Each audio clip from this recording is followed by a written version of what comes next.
Welcome to Making Moves, a podcast presented by the Center for Sport and Social Justice at Cal State University, East Bay.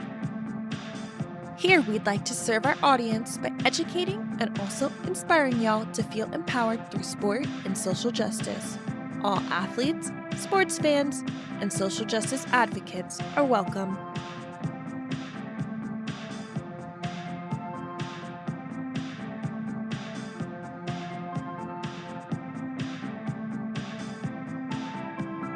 Let's be mindful. Within this portion of the pod, we intentionally consider a thought or topic. While there are so many distractions and influences that can lead to negative self-talk or critical thoughts, it is so transformational to end the day with a reflection. Ask yourself, what was at least one win from today? While you cannot always change circumstances, you can respond to those circumstances how you choose. Taking a few minutes to reflect on a positive response can allow you to reduce stress or frustration by acknowledging the beauty throughout the day.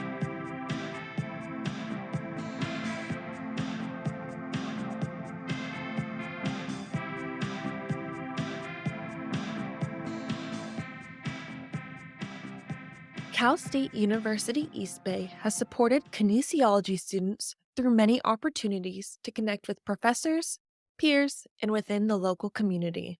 In speaking with fellow Cal State East Bay graduates, Lauren McNulty, Johson, Ebo Dawson-Andoh, and Christina Rodriguez, we focus on their academic careers, community impact, and current career paths.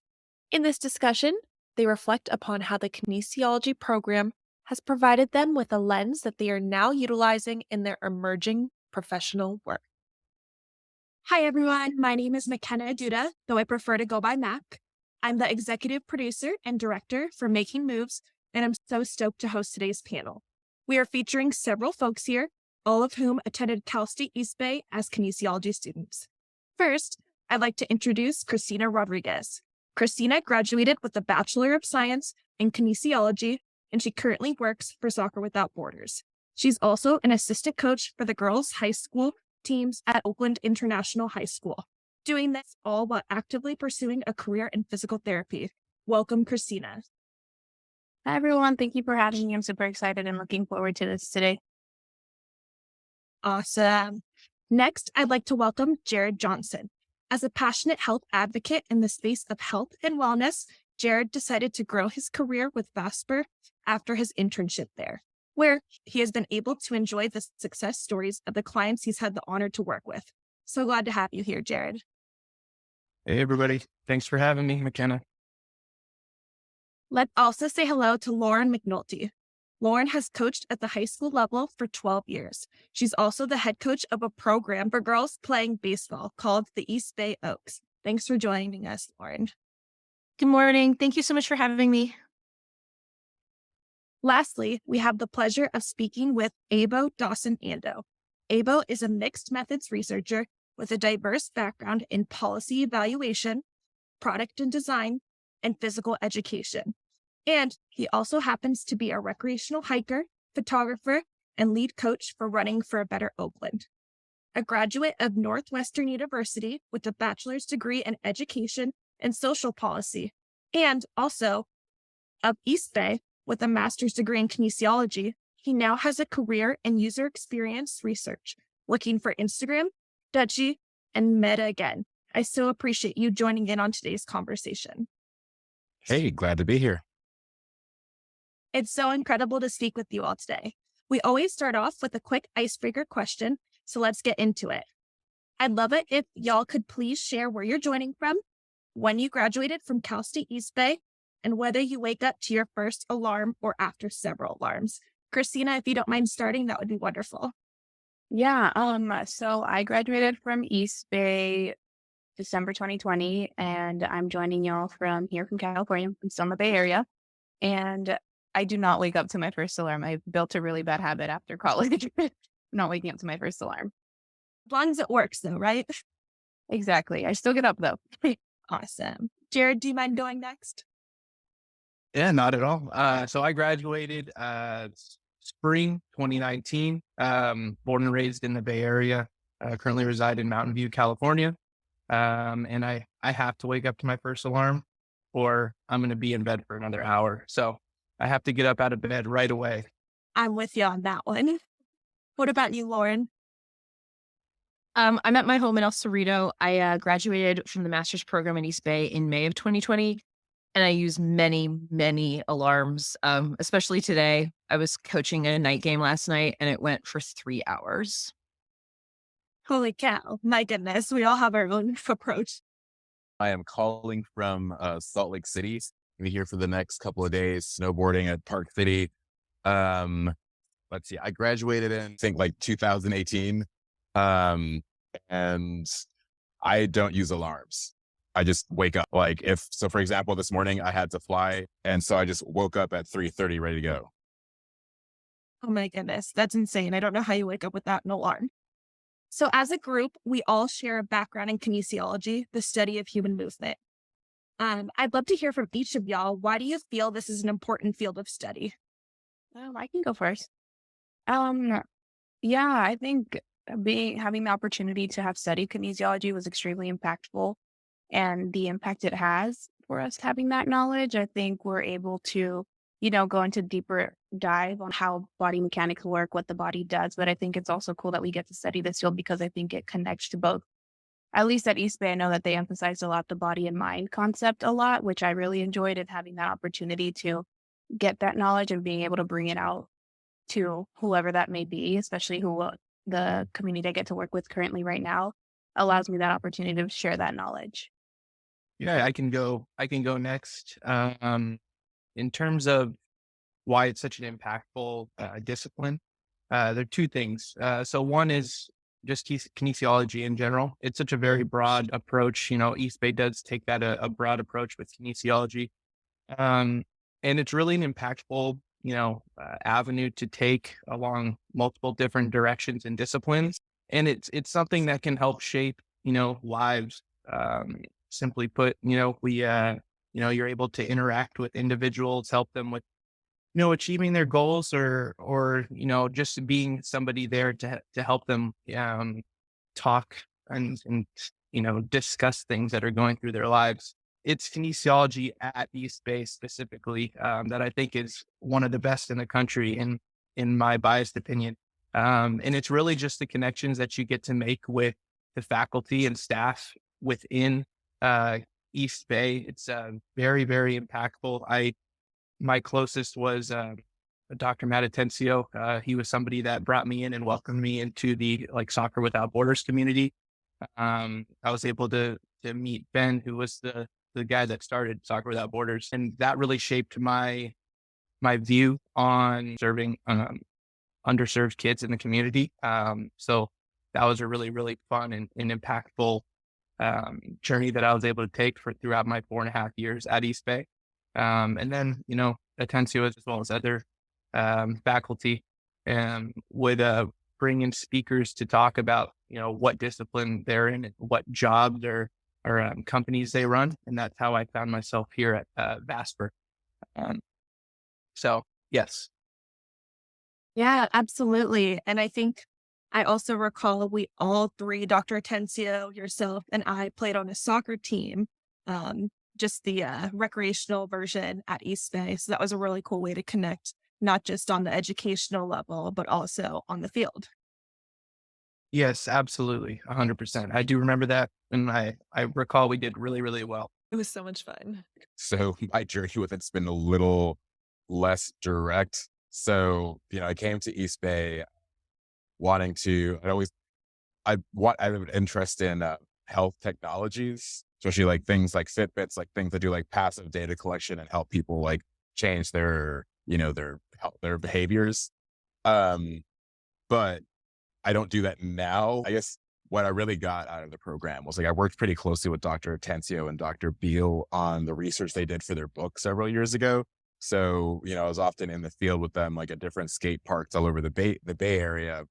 And, really a lot of the methods, the qualitative, methods, interviewing people, doing ethnographies, really just sort of super, give me a lot of development as a researcher. So, I didn't go directly into something like that was tied to kinesiology, but a lot of like the skills I picked up in the program, because it was like, I think it was very research focused and across like broad areas, really kind of helped translate to the work I do now. But in the volunteer work I do with Running for a Better Oakland, a lot of what I learned from all the courses about like understanding like how youth, excel in sports and like best ways to program, youth like running or sports activities really kind of helped in the work I do volunteering. I agree. I think it's one of the reasons kinesiology is so important is because it's interdisciplinary. So many fields of study are so narrow, but kinesiology encompasses so much. And for me, kinesiology was important because it wasn't just the scientific study of human movement, but it provides a framework for looking at the meaning behind movement as well. And that was something that I really focused on when I was at East Bay. Oh, yeah, absolutely. Thanks for sharing.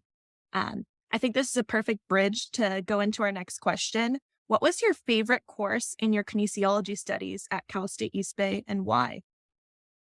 Um, in terms of my favorite course, I would have to say, I don't know what it is called now, but I believe when I was there, it was quantitative and the qualitative research with Dr. Wright and Matt Atencio. And I really loved that because I had never really been exposed to any sort of research or, collecting data, creating graphs. And that was a really fun course for me in terms of my journey and, with a better relationship with Excel spreadsheets because of that class.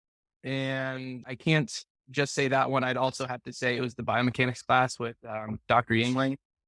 That was a very challenging course, but at the same time, in a good way. Very, very educational. I still have the book and I'm still using it. So Absolutely. Sometimes some of the toughest courses are the ones where we learn the most and grow the most as students and just students in life. so very true. hmm I'd love to hear from Ebo next. Yeah. I mean, for me, it was a lot of like the exercise phys classes. Like I love physiology and anatomy. It's just always fascinated me. So it comes in handy a lot, actually, just like with a lot of like the coaching I do. But that stuff is just like fascinating because I just like love understanding how the body works and how that, kind of ultimately impacts like our behavior and stuff. So like to me, that was the stuff that I love the most, but also like some of like the, sports psychology classes too. But really all the courses were like really just like great in their own way. But like those ones specifically, like the sports psychology and like the exercise phys ones were the ones that really resonated with me. Oh, yeah, absolutely. Christina, would you like to go next?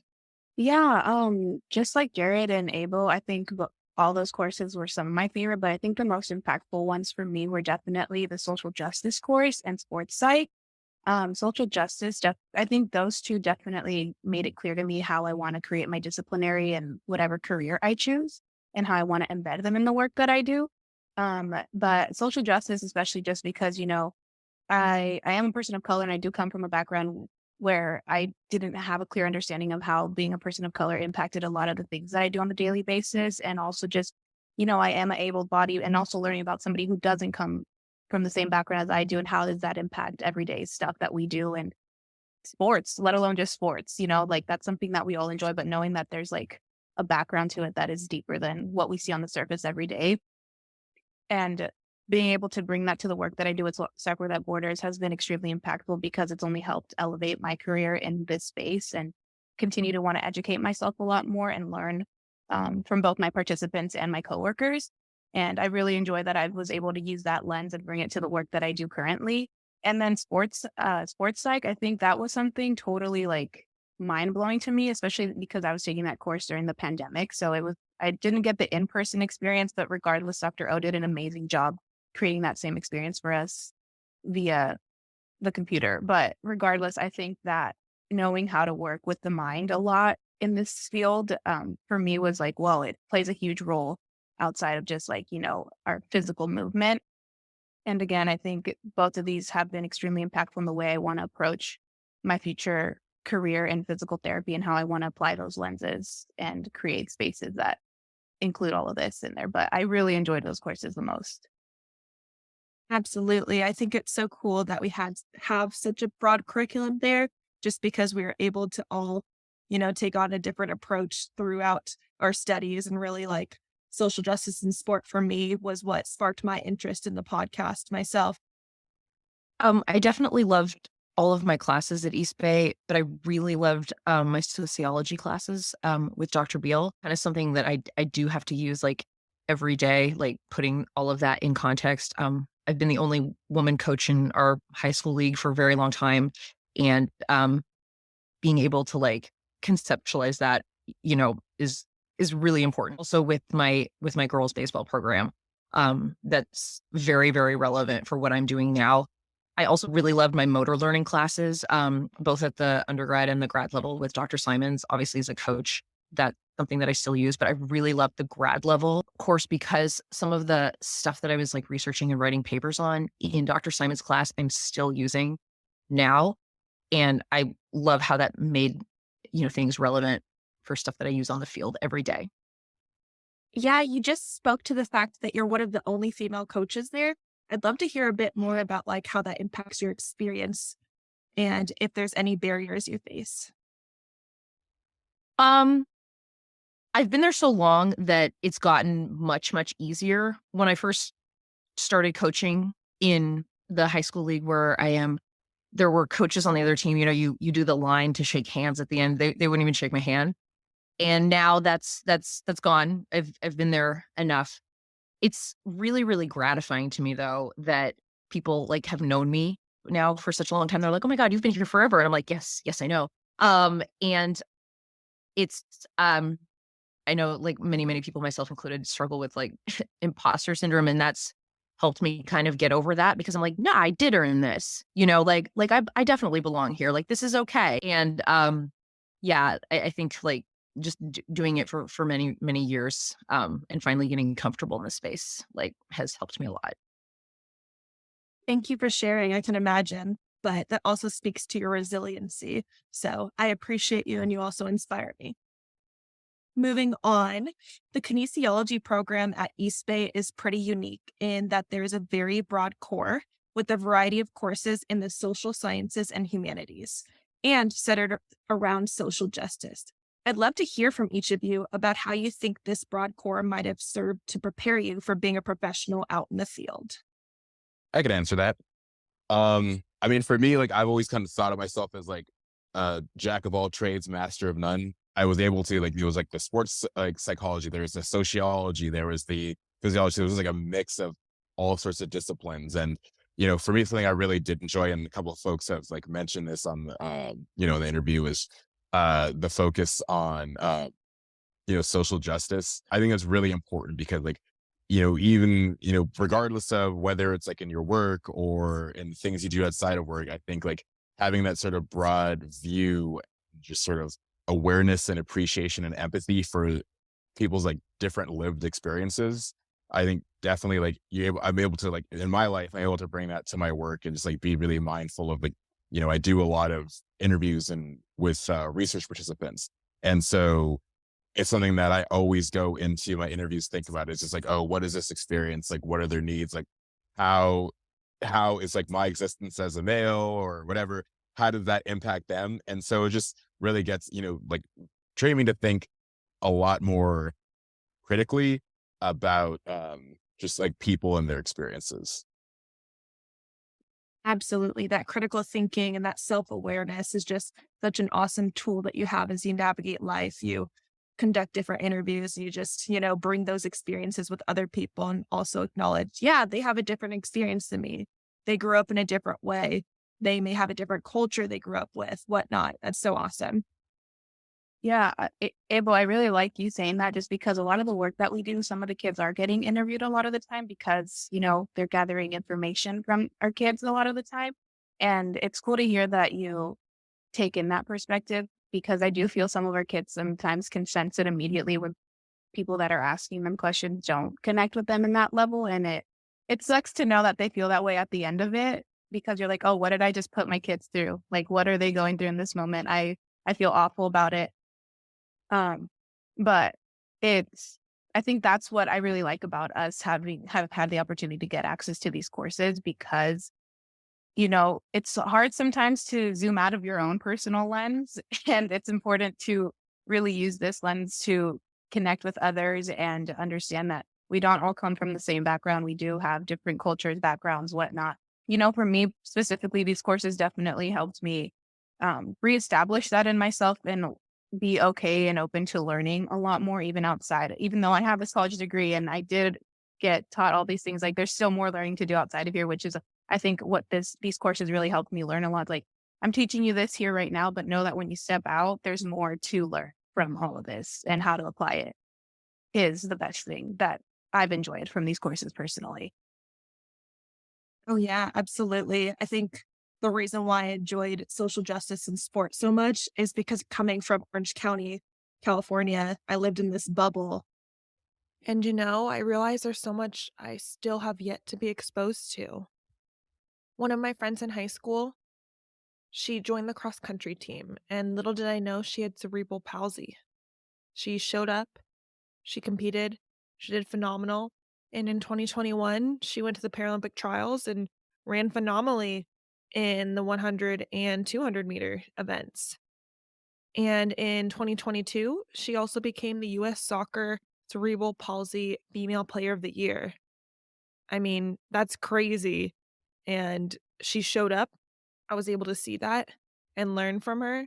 And then taking that social justice course, I really just had another lens looking back. And also, I took critical inquiry and I had the opportunity to interview someone. And I chose to interview Michelle, the gal I mentioned. And, you know, it was awesome to hear from her then and then to see her accomplishments going forward because I graduated in 2022.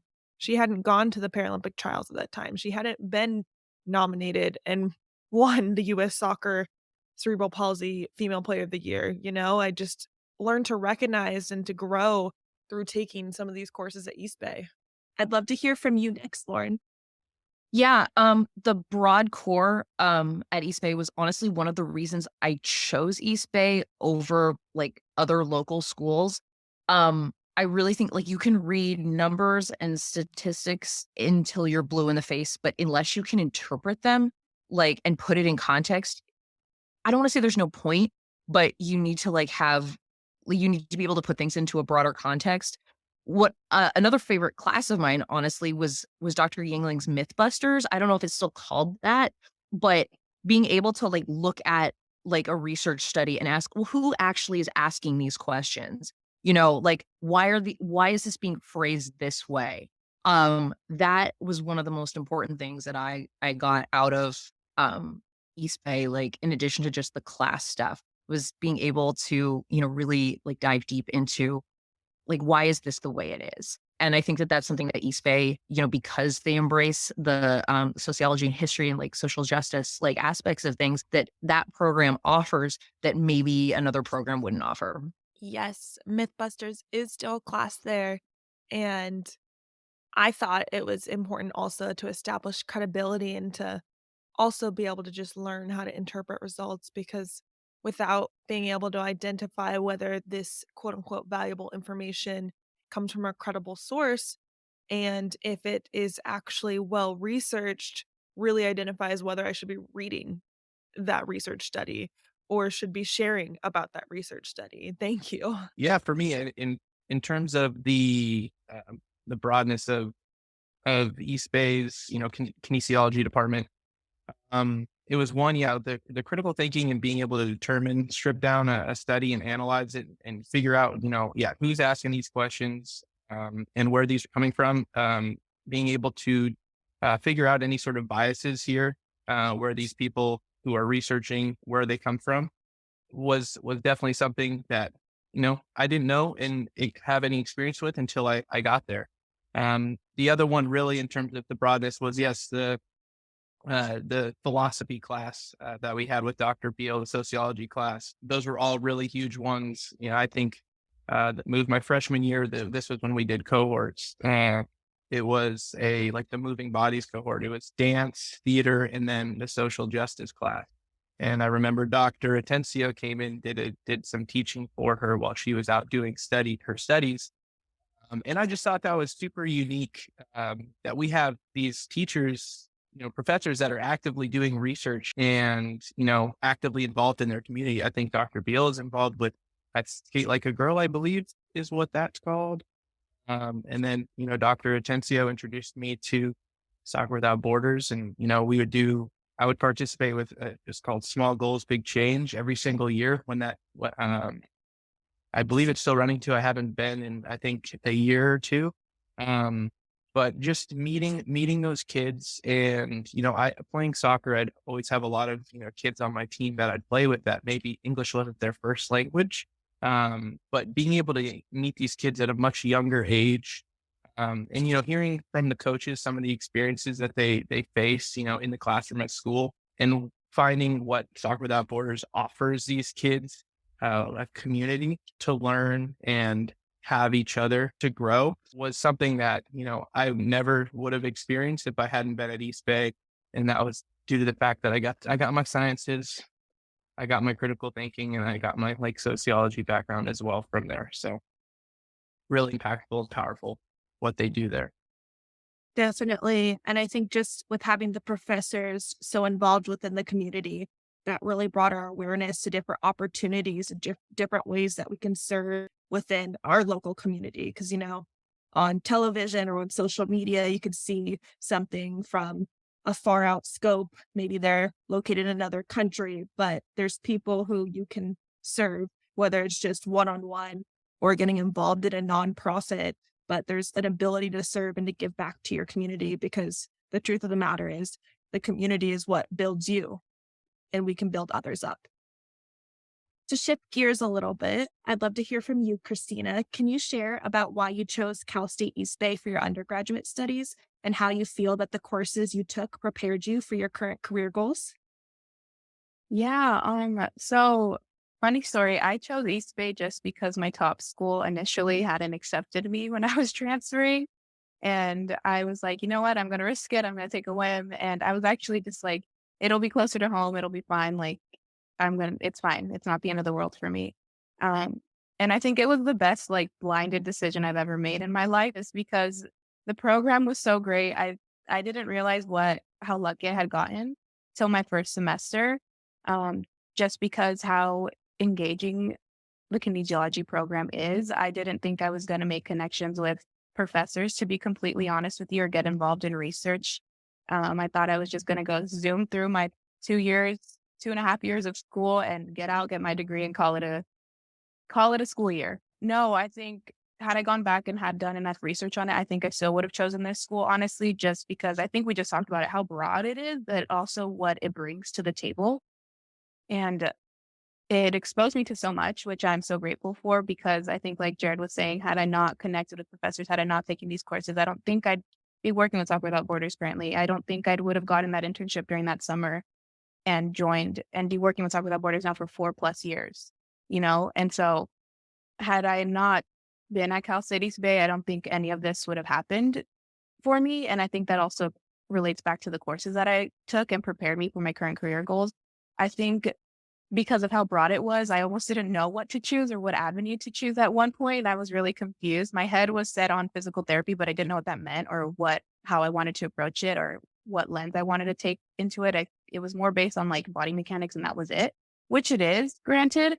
But I think having the opportunity to apply like the sports psych, the social justice to it, now the work that I do currently, like how do I want to apply that in the future? What demographic I want to work with?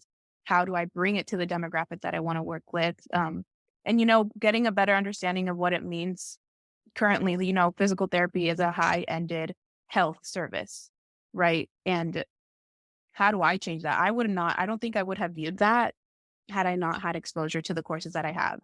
I grew up playing competitive soccer my whole life. I never once saw a physical therapist, and that didn't connect in my head till I was taking these courses.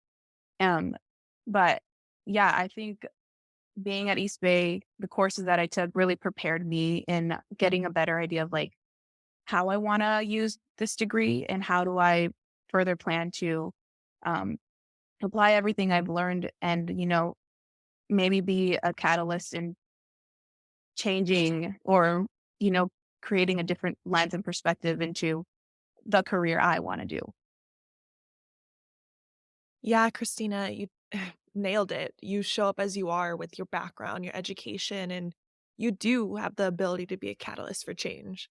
I mean, a lot of us were 17 years old when we had to make the decision, where are we going to go to school? What career are we going to choose? What degree are we going to choose? That's a really tough decision at such a young age. So, I was also in the same boat when I decided to study at East Bay, compete at East Bay as a runner. But you really truthfully get out of it what you put into it. Jared, can you speak to the importance of getting to know Cal State East Bay's faculty and staff and how that shaped your interest in the kinesiology program? Yeah, absolutely. From day one, um, I actually entered East Bay as a business administration uh, major, and I, because I was a soccer player, we only had two cohorts that offered my schedule. So they offered, it was the moving bodies with, theater, dance, and social justice.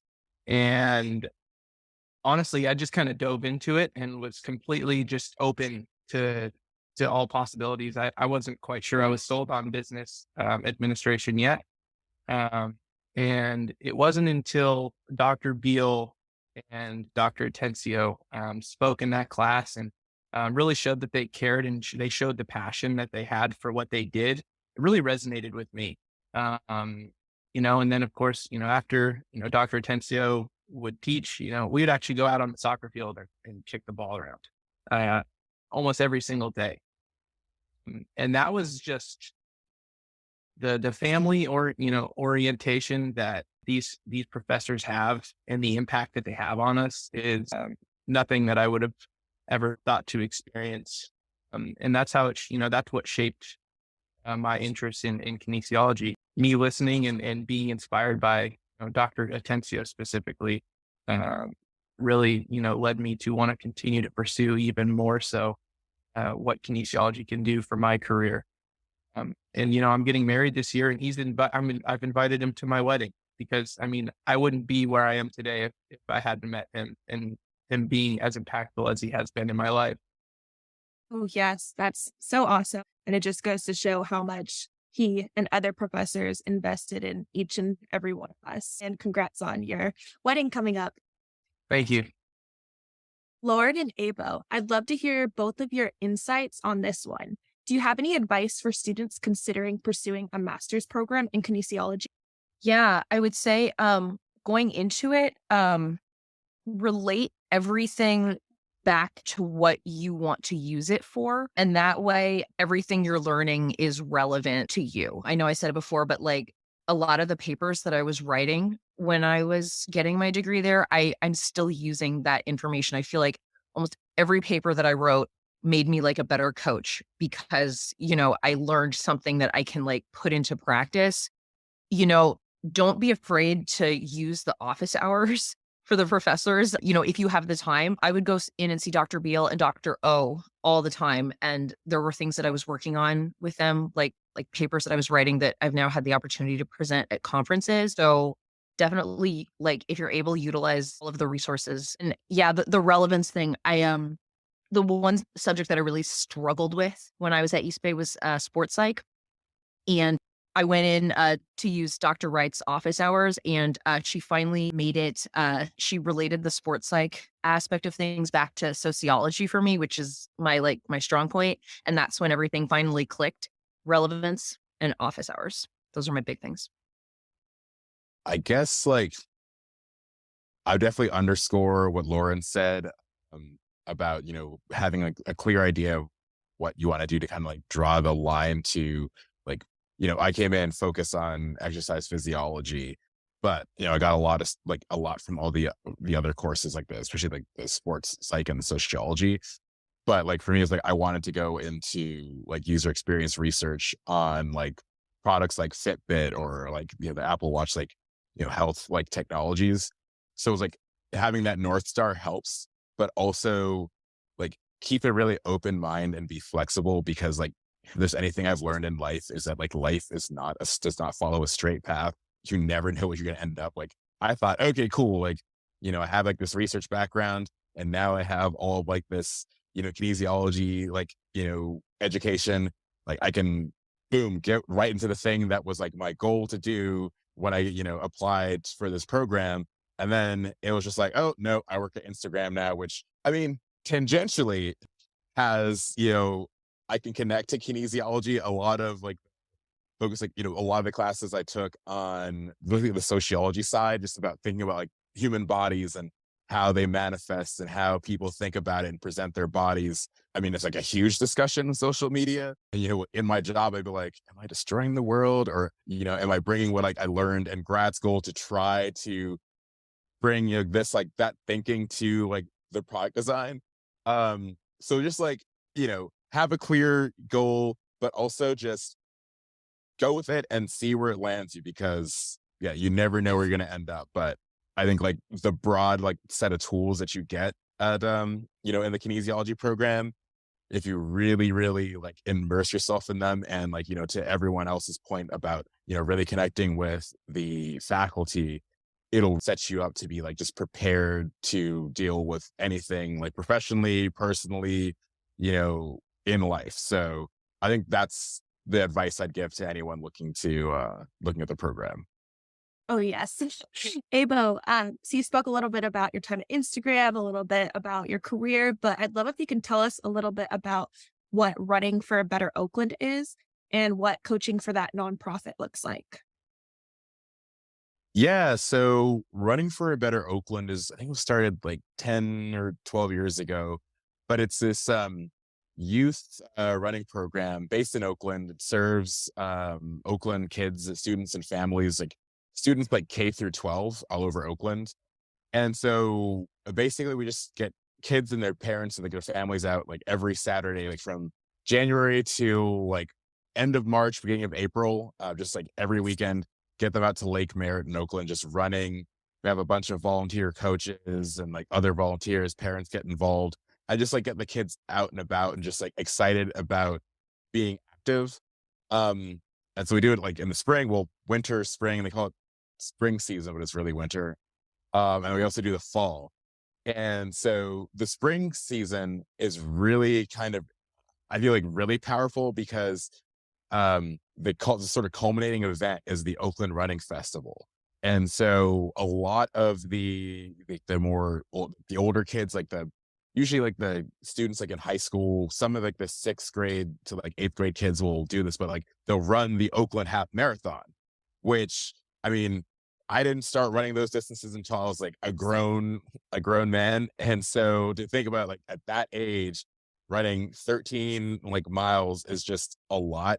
And this is like the first season I did it, I think he was in 8th grade at the time.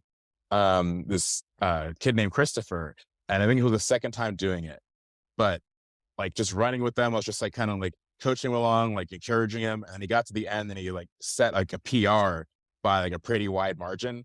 And so it was just like really exciting to be like, hey, it was fun to be part of his journey there and just seeing his excitement. And then like from there, he just really took off. So like the next season, like he was like so motivated. He spent like the time in between seasons just running by himself, that come next season, I was like, all right, dude, you're going to have to find another volunteer because like you are too fast for me and I am holding you back. But it was just kind of cool when like he eventually came back as like a volunteer for running for a better Oakland. So it's just like a really fun program, and just like really, I don't know, like getting in the community and just like giving back to Oakland, because I think Oakland is really, it's given me a lot. So yeah, just really fun program. If you're ever out in Lake Merritt on a Saturday morning and you see a bunch of kids in like bright yellow shirts and adults of various degrees of shape in blue shirts or purple shirts, then that's us. You're speaking my love language right now. I love movement, and even more so, I spoke a little bit about how I was on a team at East Bay. I was a runner for cross country and track. And so I love how movement can bring us together and you're able to give back to your community. I know Oakland is, has such a rich culture. And so that's just awesome to hear. And I'm so intrigued by that nonprofit that now when I visit next, whenever that may be, because I'm located in Texas, I really want to check it out. That's incredible. Yeah, give me a shout and come run. We're gonna have you like a guest speaker. Like we always have Yes, like we usually have, there's a woman who's an Olympic distance runner, and now she does marathons. Her name's Magda. I'm probably blanking on her last name. Like, look it up, city, but she like is occasionally volunteers or is kind of like a spokesperson for RBO, and will sometimes come and speak with the kids. It's just kind of cool because you're like, this person is competing in the Olympics, and now they're just hanging out with me on a Saturday. Whoa! But yeah, it's pretty wild. Oh my goodness, that's awesome. I went to Mammoth in high school for a running camp, and we had members of the Mammoth Track Club. I believe that was the name. I might be uh, botching that, but that was such an empowering thing for me to hear someone of such a high caliber speak to high school students such as myself. So I know how impactful that can be. Lauren, Christina, and Jared, I'm aware that you all have spent some time within a coaching role. I'd love if each of y'all can share about that experience, speaking to any challenges with facilitating a diverse and inclusive space. Yeah, absolutely. But like, coaching for me, it's taken multiple realms over the years. I was an assistant coach for the local high school, Homestead High School in Cupertino. I was a little bit more concentrated on the kind of the strength and conditioning aspects, multi-directional movement type of training, just to kind of help these kids. A lot of these kids nowadays are so much better than like everyone my age back when I was in high school, and they could really benefit from learning some of these things before they end up maybe going to a college team. So that was really, really cool. But I think the most important one that I want to talk about is coaching in my current position. I have a retail open center here in Mountain View, where we have individuals from all walks of life come in and exercise. It's a recumbent bike with blood flow restriction training and cooling. And we have individuals that have suffer from like chronic fatigue, like Lyme disease, multiple sclerosis, recovering from strokes, everyone where they've been to, had a very hard time. They're from the absolute bottom. And working with these individuals, it is definitely a more sensitive topic because some don't want to talk really as much about what has happened or what they're going through. But being able to kind of cater the experience that best serves them is really just allowing them to talk. Once I get, our clients on machines and working out, sometimes it's really just about like, oh, like, how's your day going? Talking. When you get more accustomed to how they're feeling that day, then you can kind of go about, giving them some critiques, giving them some ideas of how to move forward. Because we're kind of like lifestyle coaches in a way, being able to help be the most impactful for them, so that they can be the best, individuals themselves.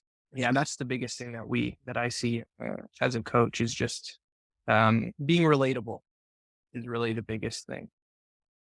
Being relatable and personable in a coach setting can really help impact those we're interacting with. And the coaching that you're currently referring to, is that at Vasper?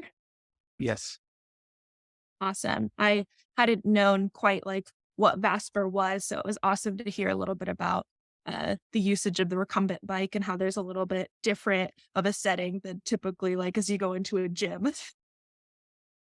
Yeah, absolutely. It's not just about like lifting the heaviest or working the hardest. It's also just about moving, and that's what I really focus on is, hey, we're celebrating moving today, so let's get you on this machine. Let's get you moving, because maybe you didn't do it yesterday, but we're doing it today, and we're preparing ourselves for the next day and the next day. So just being the biggest positive person that you could be. I love that. Let's celebrate movement. Lauren, I'd love to hear from you as well. Yeah, this question made me really think of like what I'm doing with my girls baseball program. A lot of them are, when they're playing for their regular teams, they're the only girl on their team.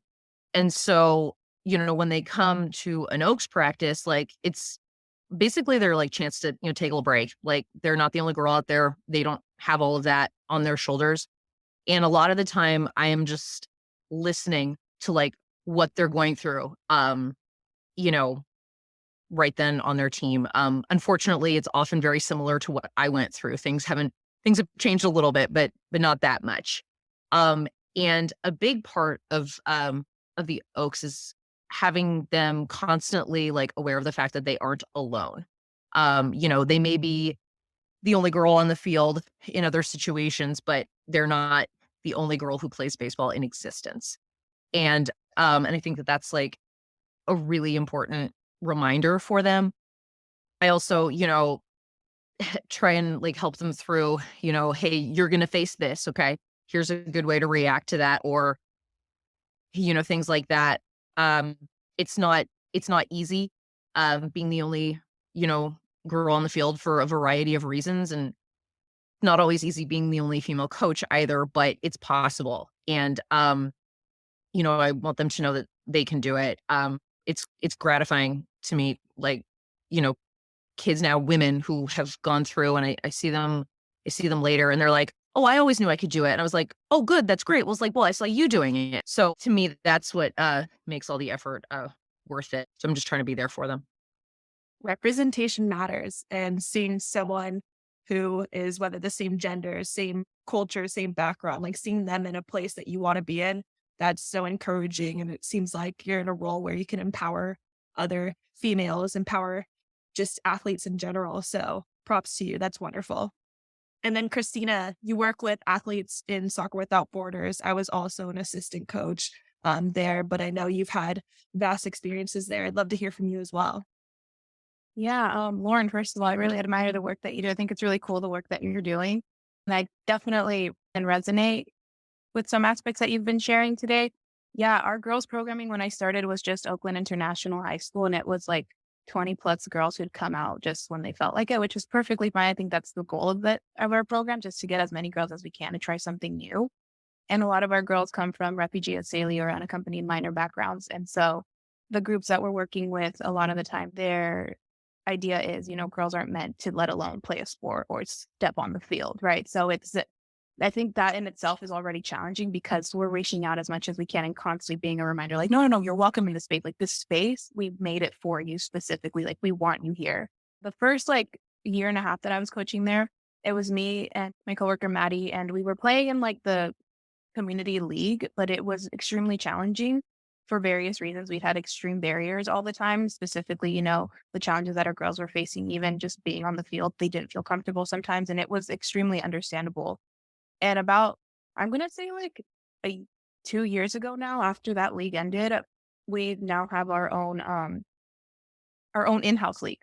It's called something called GG5, Global Goal 5, and it's dedicated to just girls, and our goal is to have only girls teams, female coaches, female refs, just welcomed in that space. And it's only grown our programming like by a lot. We now have programming at not only Oakland International High School, I'm also coaching Fremont High School. We have Castlemont High School. We have Tennyson High School out in Hayward. Recently started this last year, which is super exciting. And we have our Rudsdale, our continuation school girls. And so and our middle school girls programming is only growing as well. A lot of them come up to us and like, oh my God, miss, I can't wait till I go to high school. And you're like, oh my God, like you're hearing about this already. That's exciting. But yeah, I think having had the opportunity to create our in-house league, GG5, has been extremely impactful. And, our group is diverse, and we want it that way. Like that's the beautiful part about this. And have had the opportunity to create this space now for our girls, you can tell how impactful it is and how important it is to them. You can't tell until we're at the finals each year when they're crying because somebody didn't win, and you realize how important it is to them, because throughout the season, you're like, are they liking it? Does this matter to them? Like, are we doing enough to like have them want to come back every day? And again, once we get to the finals and we see girls crying, we're like, oh my God, like the impact of this is extremely big. And they're like, miss, like this year it's going to be us, I promise you. And you're like, yes, like I want to see you there. Like it's a beautiful thing. And having been able to create such an inclusive space for our girls has been super great. And each season we get to see the impact of it, because, now we have girls asking us like, who are we going to play this season? Like, who's in our league? Like, which outside teams are coming? And our goal this year now is to go on to 11v11. So that's what we're going to introduce them into now, because a lot of them feel ready for it. They've been asking for it. And with this league, we've been able to, they feel more comfortable wanting to learn, and their skills have gone way beyond. I think, like Jared said, they're 10 times better than when I was growing up, and I had access to like top coaches at that time. You're like, holy cow. And so it's extremely exciting, and starting from where we did and being able to see how can we change it and have them all implemented and, meet our girls' needs, and how do we do that, has been extremely impactful, especially with the work we get to do now. My goodness, it's so awesome to hear how Soccer Without Borders has been growing and changing since I left. I had coached for U17, I believe. It was at Tennyson High School for males, and we didn't have a female program. And so just hearing that about that internal league, and just the way that you can see that the girls are invested, like, wow, I'm just so amazed by the people who dedicate their time. They're able to coach. Wow, that's just so inspiring. So, to bring it all together, I'd love if y'all can each instill some words of wisdom for students who are considering or currently studying either at East Bay or at other universities. Let's start with Ebo. All right. So for my advice, I'm going to pull from two well-known figures in the world of physical activity. One controversial, the other more inspirational. I'll go with the latter first, and I think, like, to quote Bruce Lee, and it's like, to be like water. And that feels like I've always loved that adage, and also one of like my, the people that's inspired me the most to be active. But it's just like thinking about like not being rigid. It's just like water takes the form of whatever like container it's in, but can also like have no form. And I think, if there's anything I've learned that like in life, and especially like, the last few years and going through the grad program, is just that, you just have to be, adaptable. It's good to have like to think of like, have like a firm plan of direction you want to go in, but also it's just like leave yourself open to whatever may come your way. Because to go to the second person, the controversial one, Mike Tyson once said, everyone has a plan until they get punched in the face. And life punches you in the face a lot.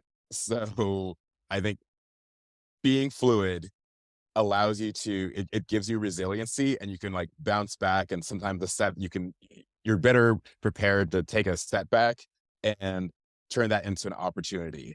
And so I think like just being young, being a student, learning is just always, you have a lot of time, a lot of life ahead of you. And so it's just have a goal, but treat life like an outline where there's a lot of room for improvisation in between. And that's what I got. Thank you. That is awesome.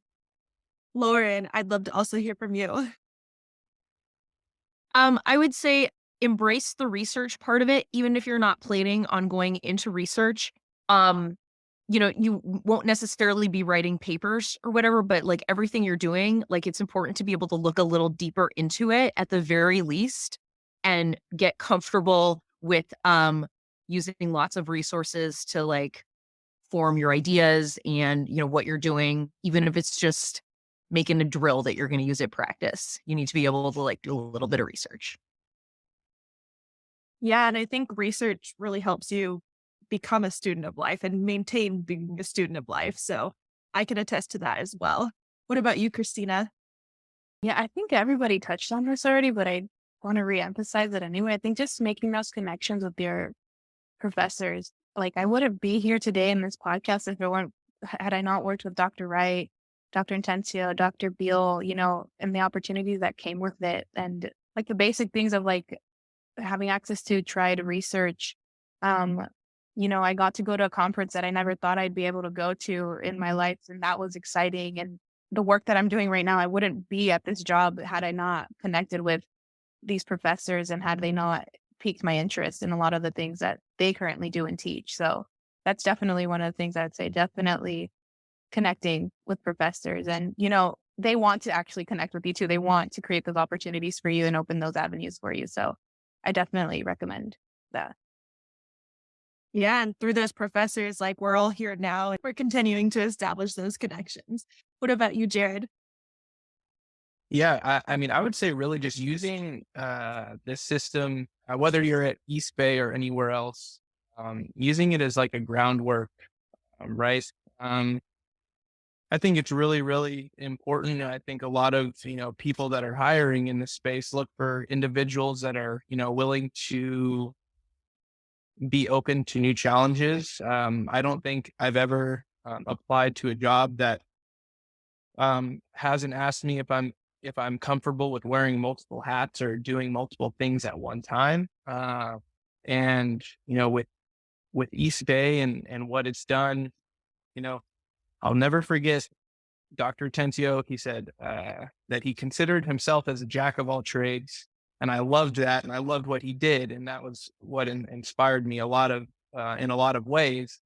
So being open, like like you all said, to new challenges, being open to new things that come up. It doesn't have to be rigid.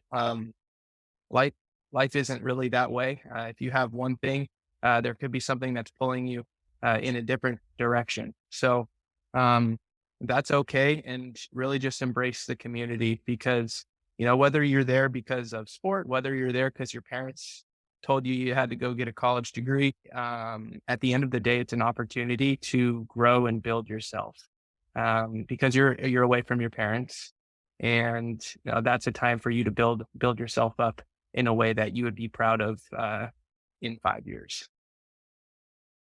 I feel like all this advice is applicable not just for students, but also for graduates and beyond. So thank y'all. I think it's just wonderful that y'all are now a part of the Making Moves community. So thank you, Jared, Ebo, Lauren, and Christina. It was such a pleasure to have you with us today. It was great to catch up with you both, Jared and Christina, and to also meet you, Ebo and Lauren. We will link in references within the show notes for those who would like to follow up with action steps. And I so look forward to y'all joining in on the next episode. Thank you again, everyone.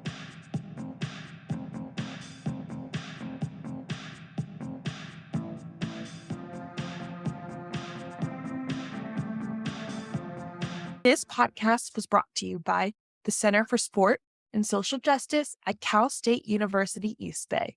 It was produced by McKenna Duda with technical and promotional support from Angelo Sunier, Virginia Ard, Jill Nelson, Sienna Clark, and Alex Salveson. Their music is by Marby Miller. A big thank you to Center for Sport and Social Justice co-directors Dr. Matthew Atencio, and Dr. Missy Wright for their support. Funding for Making Moves was provided by Cal State University East Bay and the Center for Sport and Social Justice. Make sure to catch all 6 episodes of Making Moves, streaming now on SoundCloud, Spotify, and Apple Podcasts.